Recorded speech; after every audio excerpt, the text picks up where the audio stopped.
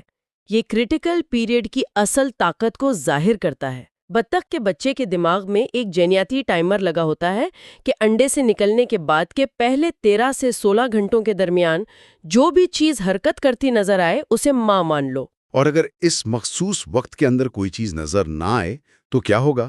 تو وہ بچہ زندگی بھر کبھی کسی چیز پر امپرنٹ نہیں کر پائے گا۔ وہ کھڑکی ہمیشہ کے لیے بند ہو جاتی ہے۔ یہ اس بات کی واضح دلیل ہے کہ سیکھنے کا عمل وقت کا محتاج ہے۔ فطرت جینز کے ذریعے سیکھنے کی کھڑکی کھولتی ہے اور پرورش یا ماحول اس کھڑکی سے اندر آ کر اپنا نقش چھوڑتا ہے۔ کمال کی بات ہے۔ اور یہاں ایک اور چونکا دینے والا پہلو یہ سامنے آتا ہے کہ یہ ابتدائی سال صرف پیدائش کے بعد شروع نہیں ہوتے۔ ہم اکثر یہی سمجھتے ہیں کہ بچے کی اصل تشکیل تو اس کے دنیا میں آنے اور آنکھیں کھولنے کے بعد ہوتی ہے۔ نہیں، ایسا بالکل نہیں ہے۔ سائنس ہمیں بتاتی ہے کہ پری نیٹل انوائرمنٹ یعنی ماں کے پیٹ کا ماحول ایک پوری کی پوری کائنات ہے جو پیدائش سے پہلے ہی بچے کی مستقبل کی صحت، اس کے میٹابولزم اور اس کی بیماریوں کا خاکہ تیار کر چکی ہوتی ہے۔ اور اس حوالے سے ڈیوڈ بارکر کی تھرفٹی فینوٹائپ ہائپوتھیسس ایک انقلابی نظریہ مانا جاتا ہے۔ بارکر ایک ماہر وبائیات تھے جنہوں نے اس بات پر غور کیا کہ انسانوں میں دل کی بیماریاں اور ذیابیطس محض بالغ عمر کے طرز زندگی کا نتیجہ نہیں ہے۔ انہوں نے مشاہدہ کیا کہ بطن مادر کا ماحول بچے کے میٹابولک نظام کو ایک خاص طرح سے پروگرام کر دیتا ہے۔ اگر دوران حمل ماں کو مناسب خوراک نہیں مل رہی تو رحم کے اندر بچے کا جسم یہ پیغام لیتا ہے کہ باہر کی دنیا میں قید سالی ہے۔ تو اس کے جواب میں بچہ اپنا میٹابولزم انتہائی محتاط یا تھرفٹی بنا لیتا ہے، یعنی ایک ایسا نظام جو جسم میں آنے والی ہر ایک کیلوری کو چربی کی صورت میں ذخیرہ کرنے کی کوشش کرتا ہے۔ اس کو اگر ہم آج کے دور کی عام زندگی سے جوڑیں تو یہ کچھ ایسا ہی ہے کہ جیسے کسی شخص کو پتا ہو کہ اگلے 1 مہینے تک کھانا نہیں ملے گا تو وہ کسی دعوت پر جا کر ہر ممکن چیز کھا لے گا اور بچا کر رکھ لے گا۔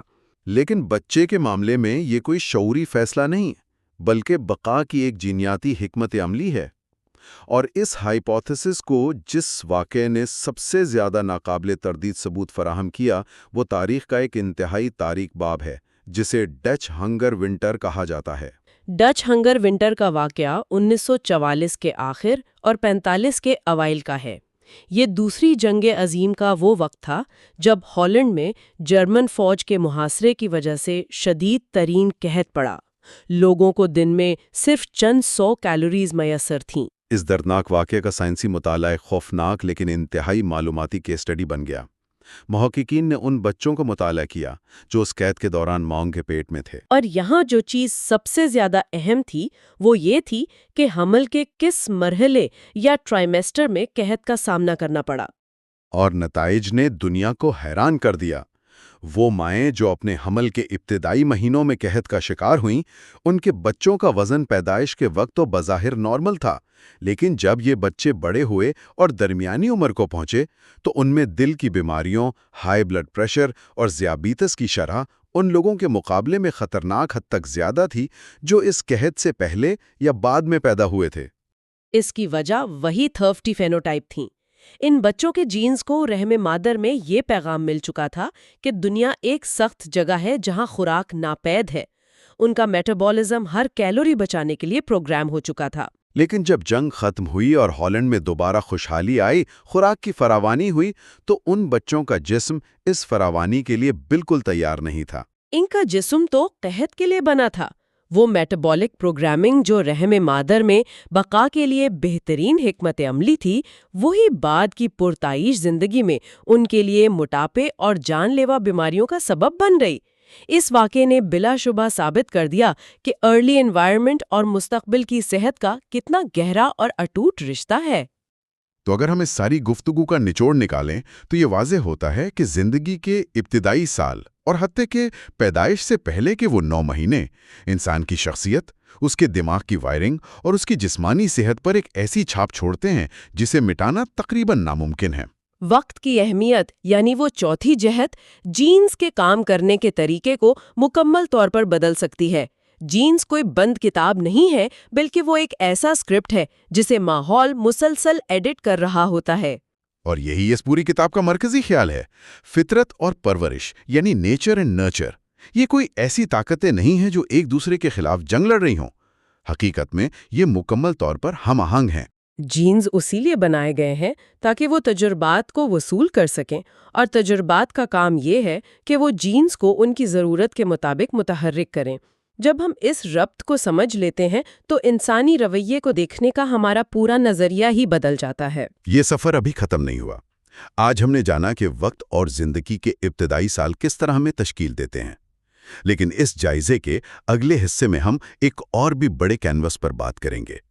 ہم سیکھنے کے عمل یعنی لرننگ اور انسانی تہذیب و ثقافت کے بارے میں بحث کریں گے۔ ہمارے اگلے موضوعات ہوں گے کتاب کا چیپٹر 7 لرننگ لیسنز اور چیپٹر 8 کننڈرمز آف کلچر۔ یہ جاننا اور بھی سنسنی خیز ہوگا کہ معاشرہ اور کلچر ہمارے ڈی این اے کے ساتھ کس طرح رابطہ قائم کرتے ہیں۔ اور اس سے پہلے کہ ہم آج کی اس گہری گفتگو کو سمیٹیں، ایک بہت ہی اہم اور فکر انگیز پہلو ذہن میں آتا ہے جو سننے والوں کے لیے کسی ذہنی مشق سے کم نہیں۔ ہاں، وہ کیا؟ اگر واقعی یہ ثابت ہو چکا ہے کہ پیدائش سے پہلے کا ماحول جیسے کہ قحط یا ہماری ماؤں کا ذہنی تناؤ اور ہمارے بچپن کے وہ ابتدائی تجربات جو ہمیں یاد بھی نہیں، وہ ہمارے جینز کی شکل اور ہمارے جسم کے میٹابولزم کو ہمیشہ کے لیے طے کر دیتے ہیں، تو پھر انسان جسے اپنی آزادانہ مرضی یا فری ول کہتا ہے، اس کی کیا حیثیت رہ جاتی ہے؟ بالکل۔ کیا آج کے ہمارے فیصلے، ہمارا رویہ اور ہماری پسند ناپسند در حقیقت انہی پرانے حالات اور ماحول کی بازگشت تو نہیں جن پر ہمارا کبھی کوئی اختیار تھا ہی نہیں؟ یہ ایک ایسا گہرا نقطہ ہے جو انسانی وجود اور فیصلوں کی بنیادوں پر سوال اٹھا دیتا ہے اور واقعی دیر تک سوچنے پر مجبور کرتا ہے۔ آج کے اس تفصیلی جائزے میں ہمارے ساتھ اس سائنسی سفر کا حصہ بننے کا بے حد شکریہ۔ ملتے ہیں اگلے حصے میں کچھ نئے، گہرے اور چونکا دینے والے حقائق کے ساتھ۔ تب تک کے لیے تجسس کو زندہ رکھیے۔ آج ہم اس شاندار سیریز کے چوتھے حصے کا آغاز کر رہے ہیں۔ علم اور نئی چیزیں سیکھنے کے شوقین افراد کے لیے ہمارا آج کا یہ تفصیلی جائزہ ایک بہت ہی دلچسپ موڑ لینے والا ہے۔ جی بالکل، اور یہ موڑ ہمیں کچھ ایسے حیرت انگیز حقائق کی طرف لے جائے گا جن پر عام طور پر ہم غور نہیں کرتے۔ بالکل۔ تو آج ہمارا ہدف میٹ ریڈلی کی کتاب نیچر ویا نرچر کے 2 انتہائی اہم ابواب کی گہرائی میں جانا ہے۔ یہ ابواب ہیں باب 7 جس کا عنوان ہے لرننگ لیسنز یا سیکھنے کے اسباق، اور باب 8 جس کا عنوان ہے کلچر کے معاملات یا کننڈرمز آف کلچر۔ اور یہ دونوں ابواب دراصل اس ایک سوال کے گرد گھومتے ہیں کہ ہم جو کچھ بھی ہیں وہ کیسے بنے۔ چلیں اس کو تھوڑا تفصیل سے سمجھتے ہیں۔ ہم روزمرہ زندگی میں جو کچھ بھی سیکھتے ہیں، ہماری عادات اور سب سے بڑھ کر وہ ثقافت جس کا ہم حصہ ہیں، اس کے پیچھے ایک انتہائی گہری سائنس کام کر رہی ہے۔ یہ جاننا کہ ہمارا دماغ کس طرح معلومات کو پروسیس کرتا ہے واقعی ایک جادوئی احساس ہے۔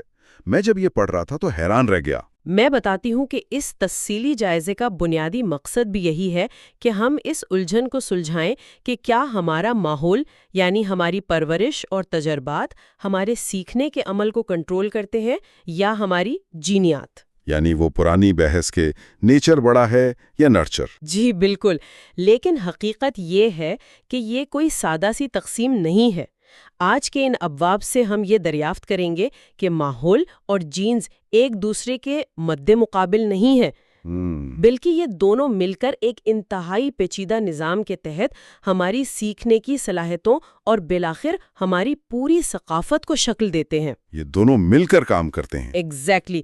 پرسکون انداز میں اگر ہم اس کا تجزیہ کریں تو یہ ایک ایسا خوبصورت رقص ہے جہاں نیچر اپنے آپ کو نرچر کے ذریعے ظاہر کرتی ہے۔ کیا بات ہے۔ تو شروعات کرتے ہیں باب 7 سے جو انفرادی سطح پر سیکھنے کے عمل کی بات کرتا ہے۔ اب جب بھی نفسیات اور سیکھنے کی بات آتی ہے تو ایک نام تو لازمی آتا ہے، ایوان پیولوف اور ان کے کتوں کا تجربہ۔ ہاں، وہ مشہور زمانہ کلاسیکی کنڈیشننگ کا تجربہ۔ جی بالکل۔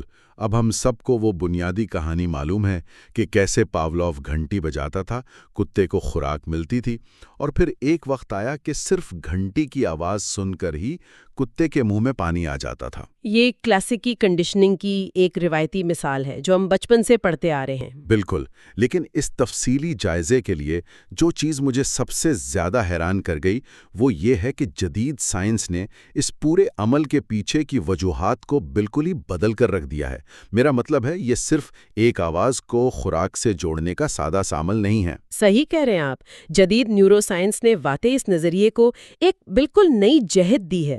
دماغ کے اندر جھانک کر دیکھیں تو پاولوف کے کتے محض ایک عادت نہیں اپنا رہے تھے، بلکہ ان کا دماغ مسلسل ایک پیچیدہ ریاضیاتی حساب کتاب کر رہا تھا۔ ریاضیاتی حساب کتاب؟ یہ تھوڑا مزیدار لگ رہا ہے۔ جی، ہمارے دماغ کا سیکھنے کا جو بنیادی طریقہ کار ہے وہ لرننگ میکینزمز دراصل پریڈکشن ایررز یعنی پیشین گوئی کی غلطیوں پر مبنی ہے۔ پیشین گوئی کی غلطیاں یعنی دماغ مسلسل اندازے لگا رہا ہے؟ بالکل، دماغ ہر وقت یہ اندازہ لگا رہا ہوتا ہے کہ اگلے لمحے کیا ہونے والا ہے۔ جب کوئی غیر متوقع چیز ملتی ہے، خاص طور پر کوئی انعام، تو دماغ کے اندر موجود ڈوپامائن اور ریوارڈ سسٹم فوراً حرکت میں آ جاتا ہے۔ اچھا، تو ڈوپامائن کا تعلق صرف خوشی سے نہیں ہے بلکہ غیر متوقع ہونے سے ہے۔ ایگزیکٹلی، ڈوپامین خارج کرنے والے نیورونز صرف اس وقت فائر ہوتے ہیں جب اندازہ غلط ثابت ہو اور توقع سے کچھ بہتر مل جائے۔ اگر انعام پہلے سے متوقع ہو تو ڈوپامائن خارج نہیں ہوتا۔ حیرت انگیز۔ یہی وہ کیمیائی سگنل ہے جو دماغ کو بتاتا ہے کہ یہاں کچھ نیا اور اہم ہے، اسے یاد رکھو، اور اسی سے سیکھنے کی بنیاد پڑتی ہے۔ مطلب ہم تب تک نہیں سیکھتے جب تک ہمارے دماغ کی کوئی پیشین گوئی غلط ثابت نہ ہو۔ اگر ہم اسے روزمرہ زندگی پر لاگو کریں تو یہ بالکل ویسا ہی ہے جیسے ہمیں فون پر کسی میسج کی غیر متوقع نوٹیفیکیشن ٹون سنائی دیتی ہے۔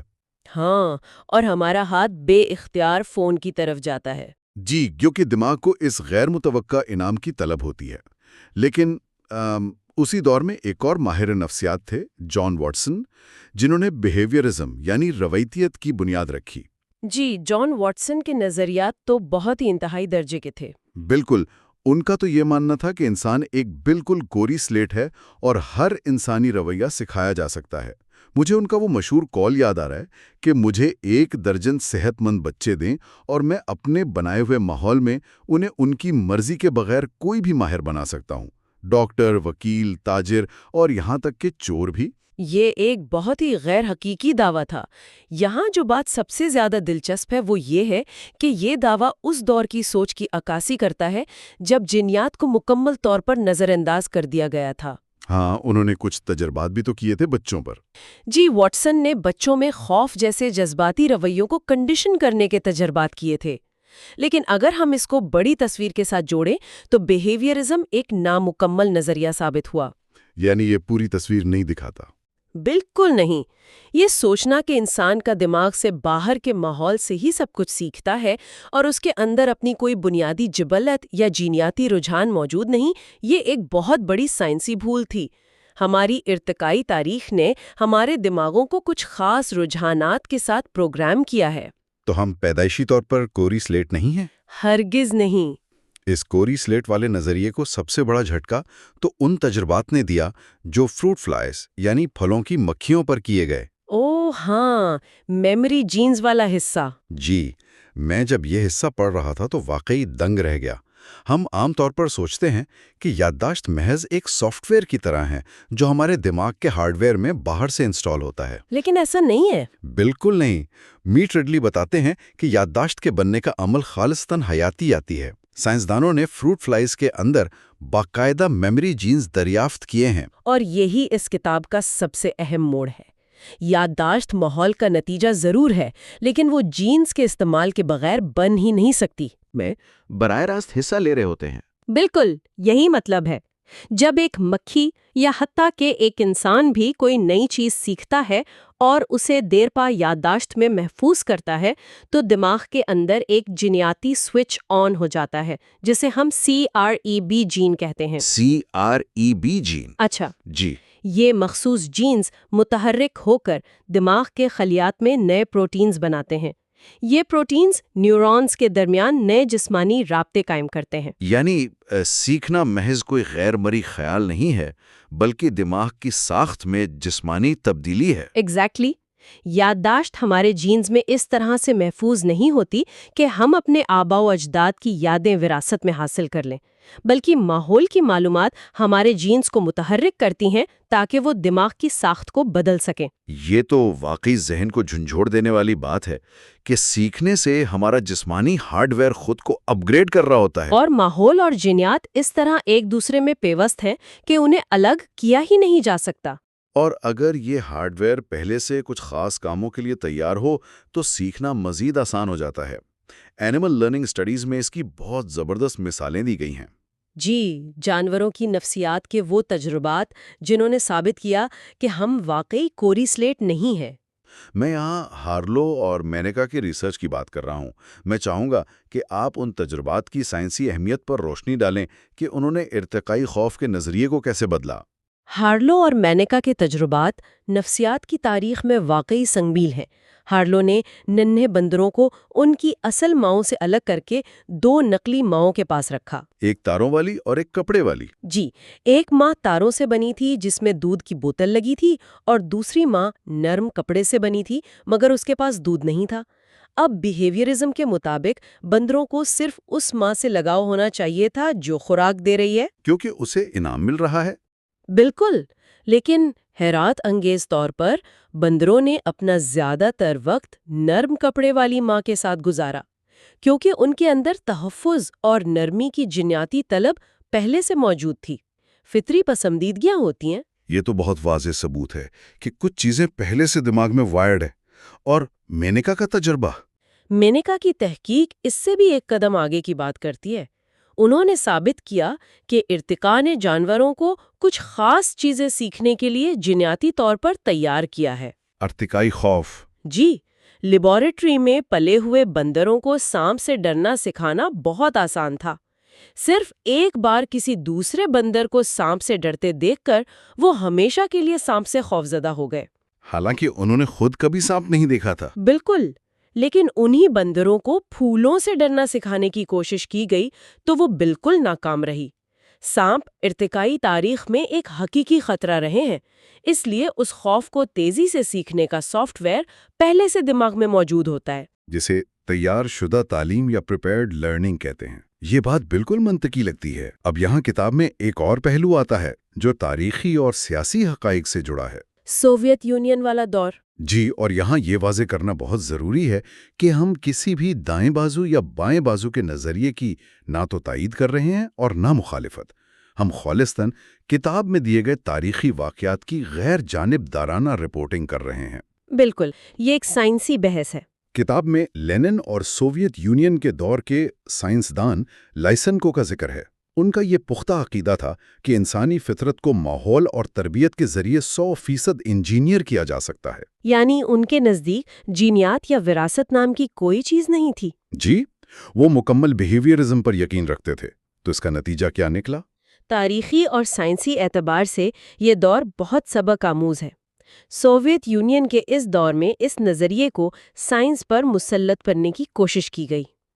یہ سمجھا گیا کہ اگر فصلوں کو ٹھنڈے ماحول میں رکھا جائے تو ان کی آنے والی نسلیں خود بخود سردی برداشت کرنا سیکھ جائیں گی۔ یعنی وہ جینز کو مانتے ہی نہیں تھے۔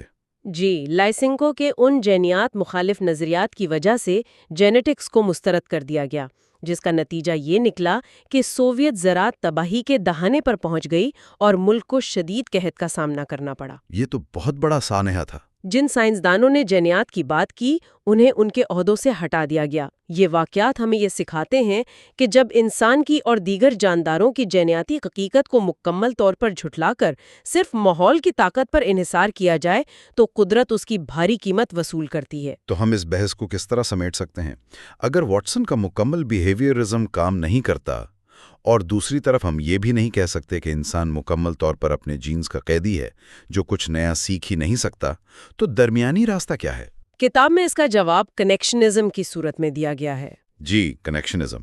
یہ جدید نظریہ دراصل کام کیسے کرتا ہے؟ اسے سمجھنے کے لیے ہم ایک شہر کے نقشے یا وائرنگ ڈائیگرام کی مثال لے سکتے ہیں۔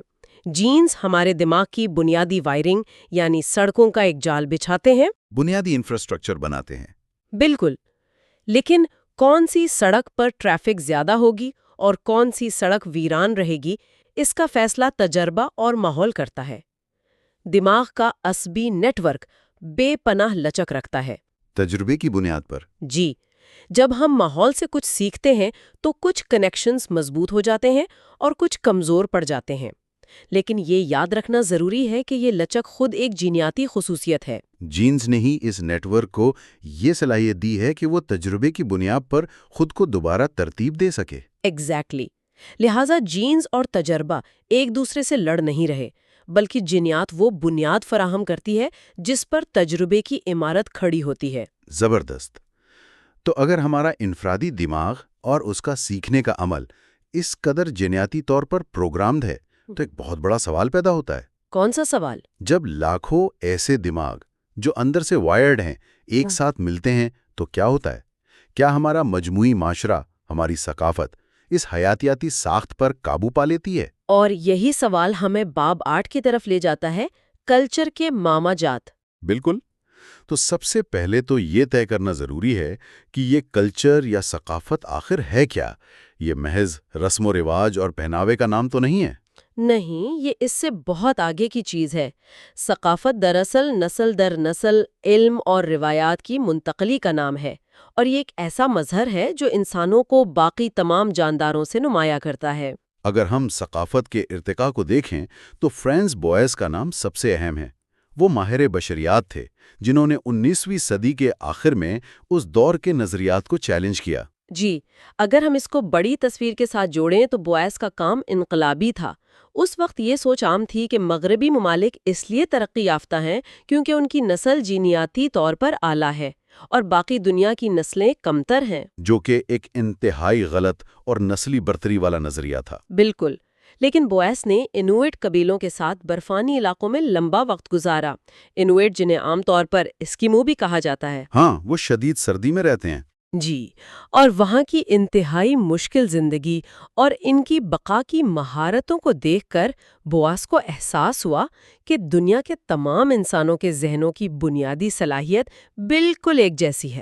یعنی انہوں نے ثابت کیا کہ کلچرل ڈائیورسٹی یا ثقافتی تنوع دماغ کی ساخت کا فرق نہیں ہے، بلکہ اس معلومات کا فرق ہے جو اس دماغ میں ڈالی گئی ہے۔ صحیح کہا آپ نے۔ بوئس نے واضح کیا کہ ایک انویٹ اور ایک مغربی انسان کی ذہنی صلاحیت میں کوئی فرق نہیں۔ جو چیز انہیں مختلف بناتی ہے وہ ان کی ثقافت ہے۔ ثقافت انسان کو لامحدود امکانات فراہم کرتی ہے کہ وہ کسی بھی ماحول کے مطابق خود کو ڈھال لے، اور ایمیل درکائم نے بھی تو کچھ ایسا ہی کہا تھا۔ جی، درکائم نے سماجیات کی بنیاد رکھی اور ایک موقف اپنایا کہ سماجی رویے صرف سماجی عوامل سے سمجھے جا سکتے ہیں۔ اس وقت شاید یہ بیانیہ ضروری تھا نسلی برتری کی نفی کے لیے۔ لیکن جب ہم انسانوں کی ثقافت کا موازنہ جانوروں سے کرتے ہیں تو معاملہ تھوڑا پیچیدہ ہو جاتا ہے۔ اکثر کہا جاتا ہے کہ چمپینزی بھی تو اوزار استعمال کرتے ہیں۔ ہاں، وہ دیمک نکالنے کے لیے لکڑی کا استعمال کرتے ہیں۔ تو اسے پتھروں توڑتے ہیں، تو کیا ان کے پاس بھی ثقافت ہے؟ یہاں کتاب میں مجموعی ثقافت یا کیومولیٹو کلچر کا تصور بہت چشم کشا ہے۔ یہ بہت اہم فرق ہے۔ چمپینزی ہزاروں سال سے وہی لکڑی استعمال کر رہے ہیں، لیکن انسانوں نے پہیہ ایجاد کیا، پھر اس پر گاڑی بنائی، پھر ہوائی جہاز، اور اب ہم خلا میں جا رہے ہیں۔ ہمارے اور چمپینجیوں کے درمیان یہ کون سی حیاتیاتی رکاوٹ ہے جو انہیں ہماری طرح کلچر بنانے سے روکتی ہے؟ یہ مجموعی ثقافت کا فرق ہی دراصل انسان کی سب سے بڑی طاقت ہے۔ جانور اوزار استعمال کر سکتے ہیں، لیکن وہ اس علم کو اس طرح نسل در نسل بہتر بنا کر آگے منتقل نہیں کر سکتے۔ تو انسانوں میں ایسا کیا خاص ہے؟ انسانوں کی اس کامیابی کا انحصار سوشل لرننگ یعنی سماجی تعلیم پر ہے۔ ہمارے اندر یہ صلاحیت جینیاتی طور پر بہت مضبوط ہے کہ ہم ایک دوسرے کے ذہن کو پڑھ سکیں۔ تھیوری آف مائنڈ جسے کہتے ہیں۔ جی، ہم یہ سمجھ سکتے ہیں کہ دوسرا شخص کیا سوچ رہا ہے یا اس کی نیت کیا ہے۔ جب ایک انسان دوسرے انسان کو کوئی نیا اوزار بناتے دیکھتا ہے تو وہ صرف اس کے ہاتھوں کی نقل نہیں کرتا بلکہ اس کے مقصد کو سمجھتا ہے۔ اور اسی وجہ سے ہم پچھلے علم پر نئی عمارت کھڑی کر سکتے ہیں۔ بالکل، ہم اپنے آباؤں و اجداد کی ایجادات پر نئی بنیادیں رکھتے ہیں جبکہ جانوروں کی ثقافت ایک ہی مقام پر ٹھہری رہتی ہے۔ اور اس پورے عمل میں علم کو اگلی نسل تک پہنچانے کے لیے جو سب سے بڑا ہتھیار انسان کے پاس ہے وہ زبان ہے۔ زبان کے بغیر تو یہ ممکن ہی نہیں تھا۔ زبان کے بغیر ہم کوئی بھی پیچیدہ خیال منتقل نہیں کر سکتے، اور حیرت کی بات یہ ہے کہ زبان جیسی سماجی چیز کے پیچھے بھی ایک خالص جینیاتی حقیقت موجود ہے۔ میں FOXP2 جین کی بات کر رہا ہوں جس کا ذکر اس باب میں بہت تفصیل سے کیا گیا ہے۔ FOXP2 یا FOXP2 جین واقعی جینیات کی دنیا میں ایک بہت بڑی دریافت ہے۔ یہ جین زبان سیکھنے اور گرامر کو سمجھنے کی صلاحیت کی بنیادی جینیاتی اینٹ فراہم کرتا ہے۔ اور یہ چمپینزیوں میں بھی ہوتا ہے نا؟ دلچسپ بات یہی ہے کہ یہ جین چمپینزیوں میں بھی پایا جاتا ہے، لیکن انسانوں میں اس جین کے اندر ایک بہت ہی معمولی سی تبدیلی یعنی میوٹیشن ہوئی ہے۔ صرف ایک چھوٹی سی تبدیلی؟ جی، اور اس ایک چھوٹی سی تبدیلی نے انسانوں کے دماغ اور گلے کی ساخت کو اس قابل بنا دیا کہ ہم انتہائی پیچیدہ آوازیں نکال سکیں اور الفاظ کو جوڑ کر باقاعدہ جملے بنا سکیں۔ اس سے تو یہ ثابت ہوتا ہے کہ کلچر کی سب سے بڑی علامت یعنی زبان بھی دراصل ایک حیاتیاتی بنیاد پر کھڑی ہے۔ بالکل، جینز اور کلچر کا گہرا تعلق ہے۔ یہ تو زبان کی بات ہوگی، لیکن ثقافتی ارتقاء کو جس چیز نے راکٹ کی طرح اڑان دی وہ trade and division of labour یعنی تجارت اور محنت کی تقسیم تھی۔ یہ ایک بہت زبردست پوائنٹ ہے۔ جب انسانوں نے آپس میں چیزوں کا تبادلہ شروع کیا اور ہر شخص نے ہر کام خود کرنے کے بجائے کسی ایک ہنر میں مہارت حاصل کرنا شروع کی تو ترقی کی رفتار حیران کن ہو گئی۔ کسی نے ہتھیار بنائے، کسی نے زراعت کی اور پھر آپس میں تبادلہ کیا۔ اس نے ثقافتی ارتقاء کو اتنا تیز کر دیا کہ حیاتیاتی ارتقاء بہت پیچھے رہ گیا۔ لیکن یہاں ایک بہت گہرا سوال جنم لیتا ہے، جب کلچر اتنا طاقتور ہو گیا تو کیا اس نے انسان کی بنیادی حیاتیاتی فطرت کو مکمل طور پر بدل دیا؟ تاریخ کا مطالعہ کریں تو ہمیں اس کا جواب نفی میں ملتا ہے۔ کلچر جتنا بھی بدل جائے، انسانی فطرت مستقل رہتی ہے۔ یہ حصہ مجھے بہت دلچسپ لگا۔ کیا ہم ثقافت کے زور پر یا سخت قانونوں اور تربیت کے ذریعے انسان کی بنیادی جبلتوں کو دبا سکتے ہیں؟ کتاب میں کئی یوٹوپیائی یعنی مثالی معاشروں کے تجربات کا ذکر ہے جو ناکام ہو گئے۔ انسانی تاریخ میں بار بار ایسی کوششیں کی گئیں جہاں یہ تصور کیا گیا کہ اگر معاشرے کو بالکل مساوی بنیادوں پر استوار کر دیا جائے، جہاں ذاتی ملکیت نہ ہو، خاندان کا روایتی نظام نہ ہو، تو ایک بے عیب معاشرہ بن جائے گا۔ لیکن وہ نہیں بن سکا۔ ایسی کئی کمیونٹیز بنائی گئیں، لیکن وہ کچھ دہائیوں کے بعد خود بخود بکھر گئیں، اور اس بکھرنے کی وجہ کوئی بیرونی حملہ نہیں تھا بلکہ ہماری اندرونی انسانی فطرت تھی۔ یعنی وہ جذبات جو ہمارے ارتقائی سفر کے دوران ہمارے جینز میں فیڈ ہو چکے ہیں۔ بالکل، انفرادیت کی طلب، جنسی حرکیات، اپنے بچوں کو دوسروں کے بچوں پر ترجیح دینا اور حسد جیسے جذبات انسانی حیاتیات میں پیوست ہو چکے ہیں۔ ارتقاء نے ہمیں اپنی بقا کے لیے ڈیزائن کیا ہے۔ جی، آپ کسی فرد کو چند سال تو قائل کر سکتے ہیں کہ وہ کمیونٹی کے لیے اپنی انفرادیت قربان کر دے، لیکن جیسے ہی اگلی نسلیں پروان چڑھتی ہیں، یہ بنیادی حیاتیاتی جبلت دوبارہ سر اٹھانے لگتی ہیں۔ نیچر نرچر کے خلاف بغاوت کر دیتی ہے۔ کلچرل تربیت سے آپ حیاتیات کو ختم نہیں کر سکتے۔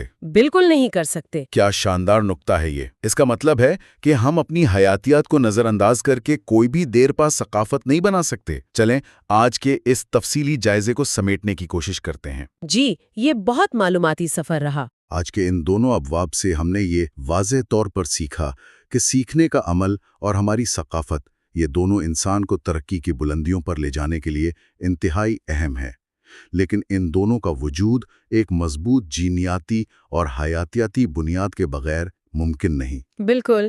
ایک بہت ہی شاندار تشبیہ ذہن میں آ رہی ہے کہ ثقافت کو ہم ایک شاندار گاڑی سمجھ سکتے ہیں جس میں بیٹھ کر انسانیت اپنا سفر طے کر رہی ہے، لیکن اس گاڑی کو آگے کھینچنے والا گھوڑا ہماری جینیات ہے۔ یہ تشبیہ اس پوری بحث کا نچوڑ ہے۔ ہم جو کچھ بھی ہیں وہ نیچر اور نرچر کی مشترکہ تخلیق ہیں۔ ہماری یادداشت، زبان، تجارت اور کلچر، ان سب کی تاریں گہرائی میں جا کر ہمارے ڈی این اے سے جڑتی ہیں۔ اور اس بات کو سمجھنا ہمیں اپنی ذات کو زیادہ حقیقت پسندانہ انداز میں دیکھنے میں مدد دیتا ہے۔ تو سیکھنے کے شوقین سامعین، ہمارا یہ سفر ابھی ختم نہیں ہوا۔ اس سیریز کے اگلے حصے میں ہم چیپٹر 9 اور چیپٹر 10 پر روشنی ڈالیں گے۔ جی، جین کے 7 معنی اور متضاد اخلاقیات۔ بالکل۔ Chapter 9 The 7 Meanings of Gene اور chapter 10 A Budget of Paradoxical Morals۔ ہم یہ سمجھیں گے کہ انسان کی اخلاقیات پر جینز کس طرح اثر انداز ہوتے ہیں۔ وہ بحث اس سے بھی زیادہ دلچسپ ہونے والی ہے۔ اور اس سے پہلے کہ ہم آج کی گفتگو کا اختتام کریں، ایک بہت گہرا سوال مستقبل کے حوالے سے ذہن میں ابھرتا ہے۔ وہ کیا؟ اگر انسانی ثقافت اور سیکھنے کا پورا ڈھانچہ حیاتیاتی جینز کے وجود کا محتاج ہے، تو موجودہ دور میں آرٹیفیشل انٹیلیجنس یا مصنوعی ذہانت کے تیزی سے ارتقاء کو دیکھتے ہوئے یہ سوال پیدا ہوتا ہے۔ AI کے حوالے سے؟ جی، کیا ایک ایسا نظام جس میں کوئی حیاتیاتی جینز یا DNA موجود نہیں، وہ کبھی اپنی کوئی حقیقی منفرد اور آزاد ثقافت تخلیق کر پائے گا؟ یا پھر ثقافت کے لیے خون اور گوشت کا ہونا ناگزیر ہے؟ یہ تو واقعی سوچنے کا مقام ہے۔ کیا مشینیں کبھی اپنا کلچر بنا پائیں گی یا یہ صرف انسانوں کا خاصہ ہے؟ اسی سوال کے ساتھ ہم آج کے اس تفصیلی جائزے کا اختتام کرتے ہیں۔ اگلے حصے میں پھر ملاقات ہوگی۔ اور یہ اس سیریز کا 5واں حصہ ہے۔ اور اس تجزیے کا بنیادی مقصد واضح ہے کہ آج کے اس دور میں جہاں معلومات کا ایک نہ ختم ہونے والا سیلاب ہے، وہاں سے وہ خاص نکات نکالنا جو واقعی سوچ بدل سکتے ہیں۔ یہی تو ہمارا مشن ہے، اور آج ہم 2 انتہائی دلچسپ چیپٹرز پر بات کریں گے۔ چیپٹر 9 اور چیپٹر 10۔ جی، پہلا ہے چیپٹر 9، جس کا عنوان ہے The 7 Meanings of Gene، یعنی جین کے 7 مفہوم۔ اور اس کے بعد ہم چیپٹر 10 کی گہرائیوں میں اتریں گے، جس کا عنوان ہے A Budget of Paradoxical Morals، یعنی متضاد اخلاقیات کا مجموعہ۔ بالکل۔ اور آج کی گفتگو کا سب سے طاقتور پہلو یہ ہے کہ ہم سائنس کی ایک خالص تکنیکی بحث سے نکل کر انسانی زندگی کے گہرے سوالات کی طرف جائیں گے۔ تو چلیں اس بات کو تفصیل سے سمجھتے ہیں۔ ضرور۔ سب سے پہلے چیپٹر 9 کی تاریخ کے اوراق پلٹتے ہیں۔ عموماً ذہن میں یہ خاکہ بنتا ہے کہ کسی سائنسدان نے مائکروسکوپ میں دیکھا اور اچانک اسے ایک جین مل گیا۔ لیکن تاریخی پس منظر بتاتا ہے کہ ایسا بالکل نہیں تھا۔ ہاں، یہ تو سائنسدانوں کے درمیان ایک زبردست مسابقت اور خیالات کے تصادم کی کہانی ہے۔ بالکل۔ سب سے پہلے ہیوگو ڈی وریز نے ایک تصور پیش کیا جسے انہوں نے پینجنز کا نام دیا۔ لیکن پھر ان کے ہمعصر سائنسدان کارل کورنز نے ان پر کڑی تنقید کی۔ جی، اور انہوں نے ثابت کیا کہ ڈی وریز کا کام تو بہت پہلے گریگر مینڈل کے کام کا ہی ایک نیا روپ ہے۔ یہ تاریخی کشمکش دراصل ہمیں یہ دکھاتی ہے کہ سائنسی ترقی کس طرح کام کرتی ہے۔ یہ کوئی سیدھی لکیر نہیں ہوتی، اس میں انا، مسابقت اور پرانی نظریات کی تجدید شامل ہوتی ہے۔ ہاں، اور کورینز کی اس تنقید کی وجہ سے ڈی وریز کو پیچھے ہٹنا پڑا، اور بالآخر 1909 میں ولہم جوہانسن نے جو لفظ جین متعارف کروایا وہ ابدی طور پر تاریخ کا حصہ بن گیا۔ اور جب ہم اس کتاب میں جین کے مختلف مفہوم کی بات کرتے ہیں تو یہ دیکھنا بہت ضروری ہے کہ ہر تعریف اپنے دور کے سائنسی شعور کی عکاسی کرتی ہے۔ تو پہلی تعریف، جسے مینڈیلین جین کہا جاتا ہے، وہ سب سے بنیادی تھی۔ مینڈل کے نقطہ نظر سے جین وراثت کی وہ اکائی ہے جو ارتقائی معلومات یعنی ایولیوشنری انفارمیشن کو نسل در نسل آگے منتقل کرتی ہے۔ یہ وہ ریاضیاتی اصول تھا جس نے حیاتیات کو ایک نئی سمت دی۔ اور اس کے بعد دوسری تعریف آتی ہے جسے ڈی وریزن جین کہا گیا۔ اس میں جینز کو قابل تبادلہ حصوں یعنی انٹرچینجبل پارٹس کے طور پر دیکھا گیا ہے۔ اس کا مطلب یہ نہیں تھا کہ جسم کے حصے تبدیل ہو سکتے ہیں، بلکہ یہ دریافت تھی کہ مختلف نسلوں میں ایک ہی جیسے جین مشترک ہوتے ہیں۔ اگر اسے آسان الفاظ میں بیان کیا جائے تو یہ فطرت کے لیگو بلاکس کی طرح ہیں۔ بہترین مثال ہے۔ وہی جین جو ایک چوہے میں آنکھیں بناتا ہے، انسان میں بھی اسی طرح کا کام کر سکتا ہے۔ ارتقاء نے پرزوں کو ضائع نہیں کیا بلکہ انہیں بار بار استعمال کیا ہے۔ یہاں جو بات سب سے زیادہ حیران کن ہے وہ تیسری تعریف کے حوالے سے ہے، جسے گیروڈین جین کہا جاتا ہے، جس نے جینز کو براہ راست بیماریوں کے ساتھ جوڑ دیا۔ بالکل۔ اس سے ایک نظریہ پیدا ہوا، ون جین ون ڈیزیز، یعنی ایک جین ایک بیماری کا سبب بنتا ہے۔ طبی تحقیق کے نقطہ نظر سے تو یہ آج بھی عام سنائی دیتا ہے۔ لیکن حقیقت میں یہ بہت گمراہ کن ہے۔ ہاں، اور یہیں پر میڈیا کا کردار بھی اکثر تنقید کا نشانہ بنتا ہے۔ آئے دن خبروں میں سننے کو ملتا ہے کہ ڈپریشن کا جین دریافت ہو گیا ہے یا ذہانت کا جین مل گیا ہے۔ یہ ایک بہت اہم سوال پیدا کرتا ہے اور اس کا جواب نفی میں ہے۔ تو کیا واقعی ایسا ہوتا ہے کہ ایک مخصوص جین کسی ایک خاصیت کی مکمل ذمہ داری لے؟ نہیں، یہ گیروڈین نظریہ یہ تاثر دیتا ہے کہ جینز کا کام صرف بیماریاں پیدا کرنا ہے، جبکہ انسانی جینیاتی نظام ایک انتہائی پیچیدہ نیٹ ورک ہے۔ یعنی زیادہ تر لویے، بیماریاں یا خصوصیات سینکڑوں جینز کے باہمی تعامل کا نتیجہ ہوتی ہیں۔ بالکل، جینز آپس میں بھی بات چیت کرتے ہیں اور بیرونی ماحول کے ساتھ بھی۔ اس لیے کسی ایک خاصیت کو صرف ایک جین کے کھاتے میں ڈال دینا غلط تشریح ہے۔ اور یہیں سے ہم چوتھی تعریف کی طرف قدم بڑھاتے ہیں، جو کہ واٹسن کرک جین ہے۔ یہ وہ دور تھا جب ڈی این اے کا ڈبل ہیلکس ماڈل دریافت ہوا تھا۔ جی، اس تعریف نے جین کو ایک پروٹین بنانے کی ترکیب یا پروٹین ریسیپی کے طور پر پیش کیا۔ یعنی ڈی این اے کے اندر موجود کیمیائی حروف ایک ایسا کوڈ بناتے ہیں جس کے ذریعے خلیے یہ پڑھتے ہیں کہ انہیں کون سا پروٹین بنانا ہے، جیسے کوئی شیف ریسیپی پڑھتا ہے۔ اور اس ترکیب والے تصور نے سائنس میں ایک نیا دروازہ کھولا، لیکن اس نے ایک معمہ بھی کھڑا کر دیا۔ کیسا معمہ؟ اگر ہر خلیے کے پاس پورے جسم کو بنانے کی ترکیب موجود ہے، تو آنکھ کے خلیے کو کیسے پتا چلتا ہے کہ اسے صرف آنکھ بنانی ہے اور دل نہیں بنانا؟ یہ تو واقعی سوچنے کی بات ہے۔ اور یہیں سے پانچویں تعریف جیکب مونود جینز سامنے آتی ہے۔ سائنسدانوں نے دریافت کیا کہ سارے جینز ترکیبیں نہیں ہوتے۔ تو پھر کیا ہوتے ہیں؟ کچھ جینز دراصل ریگولیٹرز یا سوئچز کے طور پر کام کرتے ہیں۔ ان کا کام صرف یہ فیصلہ کرنا ہے کہ کون سا جین کب آن ہوگا اور کب آف۔ ان کا براہ راست تعلق ڈیولپمنٹل جینز سے ہے، جو جسم کی نشو و نما کے وقت کیمرے کے ڈائریکٹر کی طرح ہدایات دیتے ہیں۔ بالکل درست۔ تو اگر یہ جینز سوئچز کی طرح کام کرتے ہیں تو ان سوئچز کو دباتا کون ہے؟ کیا یہ کوئی خودکار نظام ہے یا بیرونی ماحول کا اس میں کوئی عمل دخل ہے؟ یہی تو اس پوری کتاب کا سب سے خوبصورت نقطہ ہے۔ ان سوئچز کو دبانے والا عنصر ماحول ہے، تجربے ہیں اور یہاں تک کہ وقت کا بہاؤ ہے۔ اور اسی بحث سے جڑی ہے چھٹی تعریف، جو رچرڈ ڈاکنز کی مشہور کتاب دی سیلفش جین سے نکلی ہے۔ اسے gene as a unit of selection کہا جاتا ہے۔ ڈاکنز اور ایڈورڈو ولسن کے نظریات کے مطابق ارتقاء کی جنگ گروہوں یا نسلوں کے درمیان نہیں بلکہ جینز کی سطح پر ہو رہی ہے۔ جینز بقا کی مشینیں بناتے ہیں، یعنی ہمارے جسم، تاکہ وہ خود کو اگلی نسل تک کامیابی سے منتقل کر سکیں، اور ان کا رویہ خود غرضی پر مبنی ہوتا ہے۔ تو اس سب کا کیا مطلب ہے؟ اگر ہم چیپٹر 9 کا نچوڑ نکالیں تو کیا جین کا کوئی ایک حتمی مفہوم نہیں ہے؟ اس پورے سیکشن کا نچوڑ یہ ہے کہ جینز کوئی پتھر پر لکیر کی طرح حتمی احکامات نہیں ہیں۔ ایک جین ایک خاصیت کا تصور پرانا ہو چکا ہے۔ سائنس کی موجودہ تفہیم کے مطابق جینز ماحول کے ساتھ مل کر کام کرتے ہیں، وہ معلومات وصول کرتے ہیں اور رد عمل ظاہر کرتے ہیں۔ اور یہی وہ زبردست موڑ ہے جہاں سے ہم چیپٹر 10 یعنی متضاد اخلاقیات کے مجموعے میں داخل ہوتے ہیں۔ یہاں بات واقعی بہت دلچسپ ہو جاتی ہے۔ عام طور پر معاشرے میں ایک تاثر پایا جاتا ہے کہ جینز انسان کو محدود کر دیتے ہیں، جسے جنیاتی تقدیر پرستی کہتے ہیں، لیکن کتاب کا پہلا اخلاقی سبق اس مفروضے کو غلط ثابت کرتا ہے۔ جینز محدود کرنے والے عوامل نہیں ہیں بلکہ یہ راہیں کھولتے ہیں، یعنی انیبلرز ہیں۔ اگر ہم اسے بڑی تصویر سے جوڑیں تو یہ انیبلرز کا تصور بتاتا ہے کہ انسان کی آزاد مرضی جینز کی وجہ سے ہی وجود میں آتی ہے۔ یادداشت، زبان سیکھنے اور رشتے بنانے کی صلاحیتیں جینز ہی کی بدولت ممکن ہوتی ہیں، کیونکہ وہ ماحول کے حساب سے خود کو ڈھال لیتے ہیں۔ اور جب ہم سیکھنے اور ماحول کی بات کرتے ہیں تو خاندانی پس منظر ذہن میں آتا ہے۔ یہیں پر دوسرا اخلاقی سبق ایک زبردست بحث چھڑتا ہے۔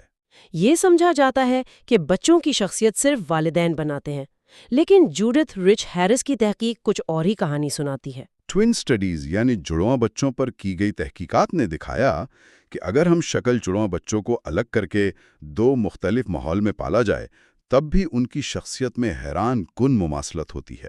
یہ سائنسی ثبوت ہضم کرنا مشکل ہوتا ہے۔ ایسی مثالیں ہیں جو کبھی نہیں ملے لیکن دونوں ایک ہی برانڈ کا سگریٹ پیتے تھے،